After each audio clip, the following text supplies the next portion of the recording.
Alright guys, welcome back. Today I wanted to talk about some pretty awesome games coming up that you may definitely have forgot are in development as we speak, and they're all going very well. We just don't hear about them yet, and I'm here to remind you before they go viral. Let's get right into it with the first game, Dead Island 2. Now, almost everyone can remember its awesome California themed trailer when it released almost 6 years ago. Like always, the Dead Island games deliver well-developed advertisements, and it seems it hasn't been for nothing since it's still being worked on, and the development is going really great. Even though the developers are forced to work from home because of that thing happening right now, Dambuster Studios is actively working on the next Dead Island game, according to a recent tweet on their official account.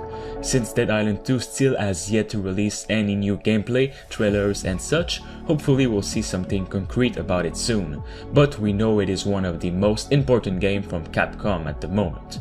Considering Dead Island 2 has been in development for years now and gone through multiple studios to develop it because of communication problems, it's good to know that Dambuster is here to stay and are working remotely from home.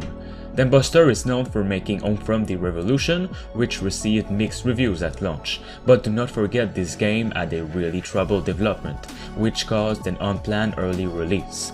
Dead Island 2, taking place in a beautiful open California, will have up to 8 players co-op and features kick-ass zombie slaying as said. I really cannot wait to see how it looks. Next up we have 83, the Cold War Gone Hot FPS military game with 80 plus online players. Long time no see for this one too. Its one and only trailer released a year ago, but the developers are actively working on it from home too at the moment.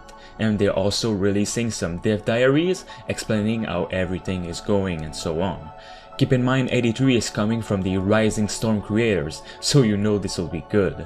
The game pits 2 large platoons of players against each other in massive maps, fighting over a number of objectives that have a tangible impact on the battle as a whole, when held by the victorious faction. Each player will have access to a selection of real-world infantry weapons and equipment, as well as a selection of powerful land and air vehicles, which can decisively turn the tide of a battle in these dark and snowy environments.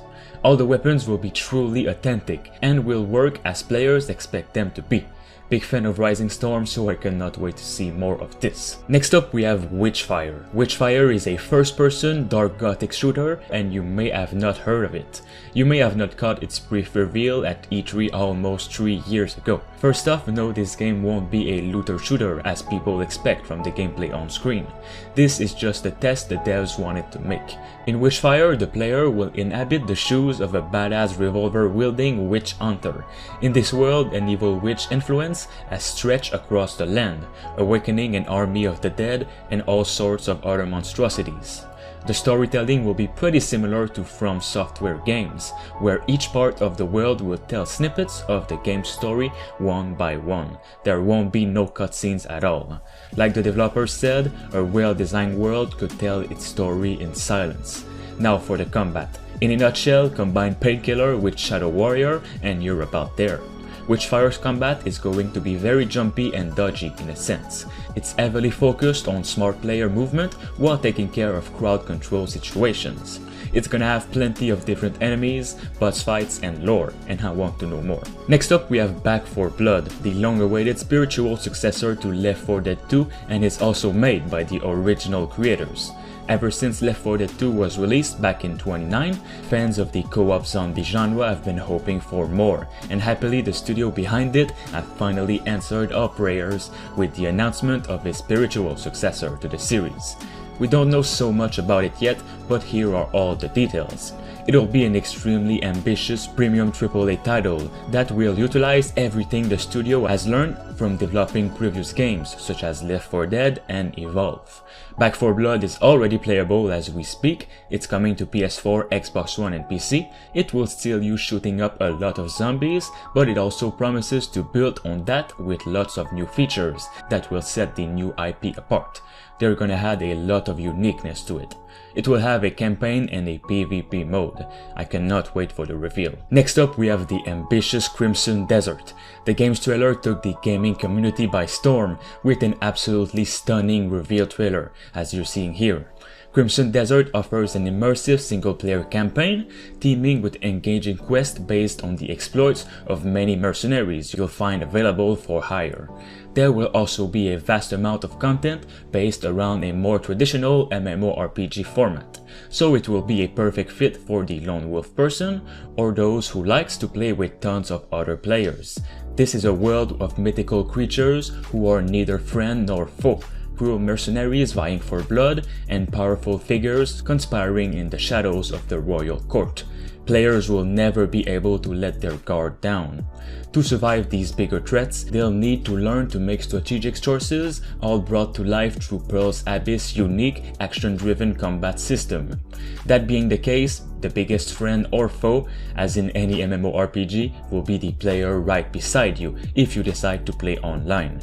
Really promising stuff, and I cannot wait to see gameplay. Next up, we have Ghost Runner. In this game, you'll enter an intense cyberpunk world and experience fierce dynamic combat. Conquer your enemies in the physical world and in cyberspace. Hunt for answers in humanity's last remaining shelter, which is a great tower city torn by violence, poverty, and chaos. The game takes place in the future after a global cataclysm where the remains of humanity live in a tower built by the architect, who died mysteriously years ago. Everyone knows the truth, no one says it aloud, but your character is here to change that. It looks really good. Prisoner termination protocol initiated.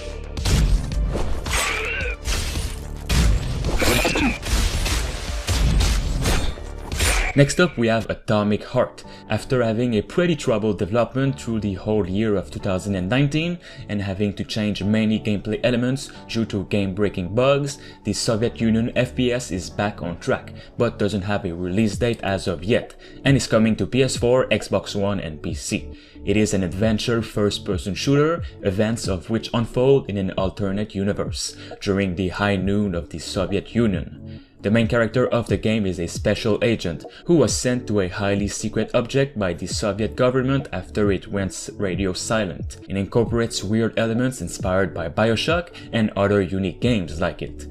There's nothing more we know about the game as of now, but it does look really promising from all the gameplay and trailers we've seen. I'll definitely talk about it more in the future.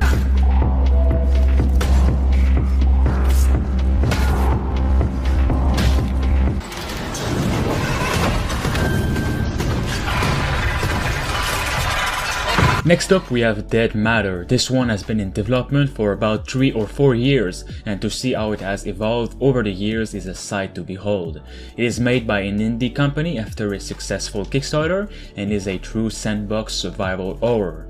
Players will fight to survive in a zombie-packed, post-apocalyptic world that fosters whichever playstyle fits you best. Settle down and defend your home from outside threats with an expensive crafting and barricading system, cultivate and live off the land, or branch out, explore, and scavenge whatever vehicles, weapons, and food you may find in a zombie-plagued Alberta, alone or with your friends. The world of Dead Matter is filled with every manner of weapon you could think of, and the developers have built them from the ground up to support all kinds of personalization. Whether you want to wrap your baseball bat in a barbed wire and go out bashing, rig an alarm clock with C4 to go off with a bang, or strap up your gun with a makeshift kitchen knife bayonet, the choice is yours, and same goes for the vehicles. Vehicles which you can also live in. Cannot wait for more. Next up, we have Project Awakening, an action role-playing game featuring photorealistic graphics coming to PS5 and a rumored PC release. The footage from developer Cygames features not only some stunning graphics, but Dark Souls-like combat in a Monster Hunter style scenario. Here's all the details we have so far of this ambitious project. It is an open world game that allows you to play with your friends and fight together. The team is trying to balance story and gameplay so that there is an even split between them. Lord of the Rings and Game of Thrones were inspirations for Project Awakening. The game has a large scope that goes beyond just a big world. Cygames wants a lot of things for you to do in that world. Visiting dungeons and new areas is seamless, you do not load into them. The game features different classes, outfits, gear, items. There will also be different kind of skills in the game, all of them which will be realistic and not Monster Hunter style. It will feature co-op with up to 12 players at once. One of my most anticipated game of the PS5, definitely. Finally, we have Deathloop, by the creators of Dishonored. It is a first-person game taking place in the mysterious Black Reef during a time of madness. The area is caught in an unending cycle, and the two assassins, who have different motivations, keep killing each other over and over again. The trailer introduced us to the two main characters, Juliana and Colt, and both are online players. This game is a story-driven campaign PvP game. How interesting is that? Throughout the story of Deathloop, you'll have to fight against another player while trying to finish the story. Juliana wants to protect the cycle, while Colt hopes to break it, and the only way to do that is by killing each and the dupe over and over again. Nothing more is said, but it certainly looks interesting and I want to see gameplay ASAP.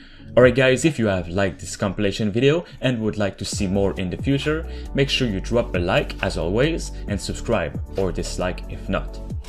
Thanks to Jigglyboy for being a master member on the channel. You can become a survivor member for 99 cents only. It'll support me and the channel as a whole. Thanks for watching.